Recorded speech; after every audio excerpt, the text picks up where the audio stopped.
ಇನ್ನು ಯಾದಗಿರಿಯಲ್ಲಿ ಕೂಡ ಕಬ್ಬು ಹೋರಾಟದ ಕಿಚ್ಚು ಮತ್ತೆ ಭುಗಿಲೆದ್ದಿದೆ. ಸರ್ಕಾರದ ವಿರುದ್ಧ ಸಿಡಿದೆದ್ದಿದ್ದಾರೆ ಯಾದಗಿರಿ ಜಿಲ್ಲೆಯ ಅನ್ನದಾತರು. ಕಬ್ಬಿಗೆ ಹೆಚ್ಚಿನ ದರ ನಿಗದಿ ಮಾಡುವಂತೆ ಆಗ್ರಹಿಸಿ ರೈತರು ಹೋರಾಟವನ್ನ ಮಾಡ್ತಿದ್ದಾರೆ. ಯಾದಗಿರಿ ಜಿಲ್ಲಾಧಿಕಾರಿ ಕಚೇರಿಯ ಮುಂದೆ ರೈತರು ಹೋರಾಟವನ್ನ ಮಾಡ್ತಿದ್ದಾರೆ.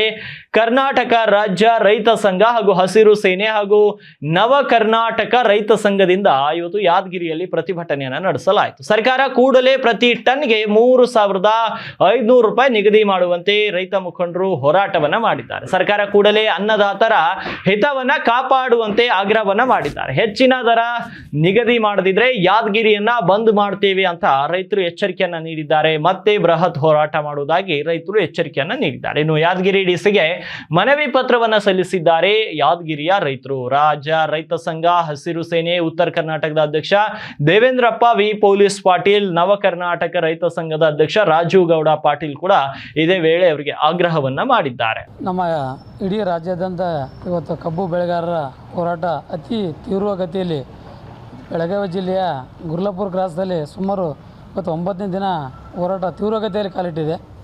ಇವತ್ತು ಕೇಂದ್ರ ಮತ್ತು ರಾಜ್ಯ ಸರ್ಕಾರಗಳು ಕಣ್ಣು ಮತ್ತು ಕಿವಿ ಮುಚ್ಕೊಂಡು ಒಬ್ಬರ ಮೇಲೆ ಒಬ್ಬರು ನ್ಯಾವನ ಹೇಳ್ಕೊಂತ ಏನಪ್ಪ ಅಂದ್ರೆ ರೈತರನ್ನು ದೇವಳೆಬ್ಸಿದ್ದಾರೆ. ದಯವಿಟ್ಟು ನಮ್ಮ ಯಾದಗಿರಿ ಜಿಲ್ಲೆಯಿಂದ ಯಾದಗಿರಿಯಲ್ಲಿ ಕೂಡ ಸುಮಾರು 1120 ಹೆಕ್ಟರ್ ಕಬ್ಬಿದೆ. ಇಲ್ಲಿ ಕೂಡ ಪ್ರತಿ ಒಂದು ಟನ್ನಿಗೆ 3,500 ರೂಪಾಯಿ ಬೆಲೆ ನಿಗದಿ ಆಗಬೇಕು. ಒಂದು ಮಾಧ್ಯಮದ ಮೂಲಕ ಮತ್ತು ಕೇಂದ್ರ ಮತ್ತು ರಾಜ್ಯ ಸರ್ಕಾರಕ್ಕೆ ನಾವು ಆಗ್ರಹ ಮಾಡ್ತೀವಿ. ಇವತ್ತು 3,500 ಟನ್ನಿಗೆ ಪ್ರತಿ ಟನ್ನಿಗೆ ಇವತ್ತು ಘೋಷಣೆ ಆದಾಗ ಮಾತ್ರ ರೈತರ ಬದುಕು ಹಸನಾಗಕ್ಕೆ ಸಾಧ್ಯ ಆಗ್ತದೆ. ಇಲ್ಲಾಂದರೆ ಭಾಳ ಕಬ್ಬು ಬೆಳೆಗಾರರ ಸಂಕಷ್ಟಕ್ಕೆ ಸಿಲುಕಬೇಕಾಗ್ತದೆ.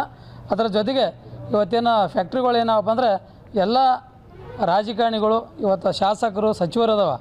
ಅದಕ್ಕೆ ರೈತರ ಏನು ಬೇಡಿಕೆ ಅದಲ್ಲ ಈಡೇರಿಸಬೇಕಾದ್ರೆ ಮೀನಾಮೇಷ ಮಾಡ್ತಾರೆ. ಇವತ್ತು ಯಾವುದೇ ಪಕ್ಷ ಇರ್ಬೋದು, ಇವತ್ತು ಎಲ್ಲ ಪಕ್ಷದವರು ಕೂಡ ಇವತ್ತು ಕಬ್ಬು ಕಾರ್ಖಾನೆಗಳು ಅದಾವ. ಅವುಗಳನ್ನು ಒಳಗೊಂಡಂತೆ ಇವತ್ತು ಏನಪ್ಪ ಅಂದರೆ ಎಲ್ಲರೂ ಒಗ್ಗಟ್ಟಾಗಿ ಇವತ್ತು ರೈತರು ಮುಗಿಸಾಕತ್ತಾರ. ಅದಕ್ಕೆ ನಾವು ಏನು ಮಾಡಾಕತ್ತೀವಪ್ಪ ಅಂದರೆ ಇವತ್ತೆಲ್ಲ ಒಂದು ಕೇಂದ್ರ ಮತ್ತು ರಾಜ್ಯ ಸರ್ಕಾರಕ್ಕೆ ಒಂದು ಮಾಧ್ಯಮದ ಮೂಲಕ 3,500 ರೂಪಾಯಿ ನೀವು ಘೋಷಣೆ ಮಾಡಿದಾಗ ಮಾತ್ರ ಏನು ಹೋರಾಟ ಆದಲ್ಲ. ಈಗ ಮತ್ತೆ ನಿನ್ನೆ ದಿನ ಇವತ್ತು ಶಿವಾನಂದ ಪಾಟೀಲ್ ಅವರು ಒಂದು ವೇಳೆ ಬೇಡಿಕೆ ಇಡೋದಿದ್ರೆ ನೀವು ಇಲ್ಲಿ ಯಾದಗಿರಿ ರೈತರು ಏನು ಮಾಡ್ತಾರೆ ನೆಕ್ಸ್ಟ್? ಬೇಡಿಕೆ ಈಡೇರದಿದ್ದರೆ ನಾವು ಯಾದಗಿರಿ ಕೂಡ ಬಂದ್ ಮಾಡೋದ್ರ ಮೂಲಕ ನಾವು ನಿರಂತರವಾಗಿ ಹೋರಾಟ ಮಾಡ್ತೇವೆ. ಒಂದು ವಾರ ಹೆಚ್ಚಿಗಾಯಿತು. ಸುಮಾರು 7ರಿಂದ 8 ದಿವಸ ರೈತರು ರೋಡಲ್ಲಿ ಕೂತಿದ್ದಾರೆ. ಒಂದು ದಿವಸ ಅವ್ರು ಕೂತು ನೋಡ್ಲಿಕ್ಕೆ ಹೇಳ್ರಿ ಫ್ಯಾಕ್ಟ್ರಿ ಓನರ್ಗೆ ಮತ್ತು ರಾಜಕೀಯ ವ್ಯಕ್ತಿಗಳಿಗೆ. ಅವಾಗ ಗೊತ್ತಾಗುತ್ತೆ ಅವ್ರದ್ದು ಊಟದ ವ್ಯವಸ್ಥೆ ಏನು, ನೀರಿನ ವ್ಯವಸ್ಥೆ ಏನು, ಮಲ್ಕಲಿಕ್ಕೆ ವ್ಯವಸ್ಥೆ ಏನು. ಚಳಿ ಅನ್ನೋದೇ, ಗಾಳಿ ಅನ್ನೋದೇ, ಮಳೆ ಅನ್ನೋದೇ ರೈತರು ರೋಡಲ್ಲಿ ಮಲ್ಕೊಂಡಿದ್ದಾರೆ. ಇದೇ ಕೆಲಸ ನಿನ್ನೆ ಏನು ಮಾಡಿದ್ದಾರೆ CM ಅವ್ರು ನಿನ್ನೆ ಒಂದು ಮೀಟಿಂಗ್ ಕರೆದಿಗೇಸಿ ಇದೇ ಕೆಲಸ ಡೇ 1ನಲ್ಲೇ ಮಾಡಬೇಕಿತ್ತು, ಮೊದಲನೇ ದಿವಸನೇ ಮಾಡಬೇಕಿತ್ತು. ರೈತರಿಗೆ ಇವತ್ತಿಗೂ ಕೂಡ ಅವರು ರೈತರ ಹತ್ರ ಯಾರೂ ಬರ್ಲಿಕ್ಕೆ ರೆಡಿ ಇಲ್ಲ. ಅವ್ರನ್ನ ಬಿಟ್ಟು ಬೇರೆ ಜಿಲ್ಲಾದ ಸಚಿವರನ್ನ ಉಸ್ತುವಾರಿನವ್ರನ್ನ ಕಳಿಸ್ತಾ ಇದ್ದಾರೆ. ಅಲ್ಲಿದು ಸಕ್ಕರೆ ಸಚಿವರು ಬರ್ಲಿಕ್ಕೆ ರೆಡಿ ಇದ್ದಾರೆ. CM ಅವ್ರು ಬರ್ಬೇಕು ರೀ. ಇವತ್ತು ತುಮಕೂರಿಗೆ ಹೋಗೋದು ಏನು ಅವಶ್ಯಕತೆ ಇದೆ? ರೈತರಿಗಿನ್ನ ದೊಡ್ಡ ಕಾರ್ಯಕ್ರಮ ಏನಿದೆ ನಿಮಗೆ? ಬೇರೆ ಇವತ್ತು ತುಮಕೂರಿಗೆ ಹೋಗ್ತಾ ಇದ್ದೀರಿ, ಅದನ್ನು ಮಟಕುಗೊಳಿಸಿ ನೀವು ಬೆಳಗಾವಿ ಬರಬೇಕಿತ್ತಲ್ಲ. ಮೊದಲನೇದಾಗಿ ಇದು ನೋಡಿರಿ, BJP ಅವರು ಇವ್ರ ಮೇಲೆ ಹೇಳೋದು, ಇವ್ರ ಮೇಲೆ ಅವ್ರ ಮೇಲೆ ಹೇಳೋದು, ಇದೆಲ್ಲ ಒಂದು ನಾಟಕೀಯ. ಯಾಕೆ ಪ್ರತಿ ವರ್ಷ ಯಾವ ಥರ ಮಾಡ್ತಿದ್ರು ಕಬ್ಬುದು ದರ ನಿಗದಿ ಮಾಡ್ಬೇಕಂತಂದರೆ ಆರೋ ವೇಸ್ಟಿಂಗ್ ಮತ್ತು ಟ್ರಾನ್ಸ್ಪೋರ್ಟ್ ಎರಡೂ ಮಿಕ್ಸ್ ಮಾಡ್ಲಾಗತ್ತಾರ. ನಾವು ಹೇಳ್ತಾ ಇದ್ದೀವಿ ಆರೋ ವೇಸ್ಟಿಂಗ್ ಟ್ರಾನ್ಸ್ಪೋರ್ಟ್ ಬಿಟ್ಟು ನಮಗೆ 3,500 ಕಬ್ಬು ದರ ಕೊಡಬೇಕು. ಯಾವುದೇ ಒಬ್ಬ ರೈತ ಯಾವುದೇ ಬೆಳೆ ಬೆಳೆದರೂ ಕೂಡ ಅಡ್ವಾನ್ಸ್ ಆಗಿ ನಿಗದಿ ಮಾಡಲ್ಲ ರೈತರು ಬೆಳೆ. ಯಾವುದೇ ಒಂದು ಫ್ಯಾಕ್ಟ್ರಿ, ಈಗ ಫ್ಯಾಕ್ಟ್ರಿ ಇದೆ ಕಬ್ಬು ಫ್ಯಾಕ್ಟ್ರಿನೇ ತೊಗೊರಿ, ಮೊದಲೇ ಗೊತ್ತದವ್ರಿ 42ರಿಂದ 45 ರೂಪಾಯಿ ರೇಟು ಸಕ್ಕರೆ ಹೋಗ್ತದ, ಎಥೆನಾಲ್ ಹೋಗ್ತದ ಅಂತ ರೇಟ್ ಫಿಕ್ಸ್ ಅದ.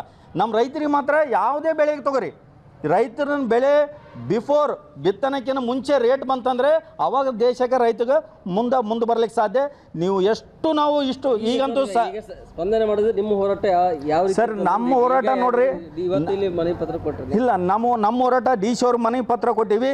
ನಂಬಲ್ಲಿ ಕೂಡ ನಮ್ಮ ಜಿಲ್ಲಾ ಫ್ಯಾಕ್ಟ್ರಿ ಕೂಡ 1-2 ಇರೋದಿಲ್ಲ ಅಂತ ಏನು ಮಾಡ್ತಾರೆ ಅಂತಂದರೆ ಅವರು ಅಂಜಿಕೆ ಆಗ್ತಾರೆ ನಾವು ಪೇಮೆಂಟ್ ಕೊಡ್ಲಿಕ್ಕೆ. ಸುಮಾರು 1 ವರ್ಷದಿಂದ ಪೇಮೆಂಟ್ ಕೊಟ್ಟಿಲ್ಲ. ಎಷ್ಟೋ ರೈತರು ಗೋಳಾಡಿದ್ದಾರೆ.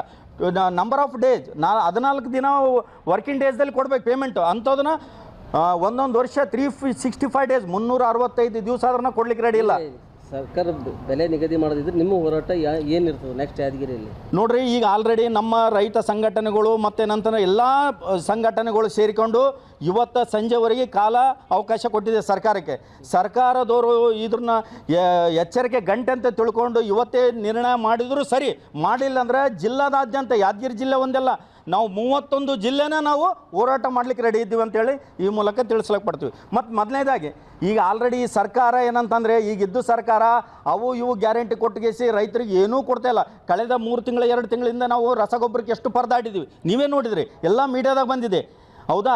ಅದ್ರ ಜೊತೆಗೆ ರೈತರ ಶಾಪತ್ತಿ ಇವತ್ತಿನ ದಿವಸ ಐಸಿಯುದಾಗ ಹೋಗಿದೆ. ಸರ್ಕಾರ BJP ಗೌರ್ಮೆಂಟ್ ಆಲ್ರೆಡಿ ಸುಸೈಡ್ ಮಾಡ್ಕೊಂಡಿದೆ.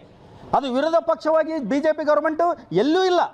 ಯಾವುದೋ ಒಂದು ಆಡಳಿತ ಪಕ್ಷಕ್ಕೆ ಎಷ್ಟು ವಿರೋಧ ಪಕ್ಷ ಇರಬೇಕು ಆ BJP ಗೌರ್ಮೆಂಟು ಅಡ್ವಾನ್ಸ್ ಆಗಿ ಸುಸೈಡ್ ಮಾಡ್ಕೊಂಡು ಸತ್ತೋಗ್ಯದ, ನಮ್ಮ ರಾಜ್ಯದಾಗ ಇಲ್ಲ.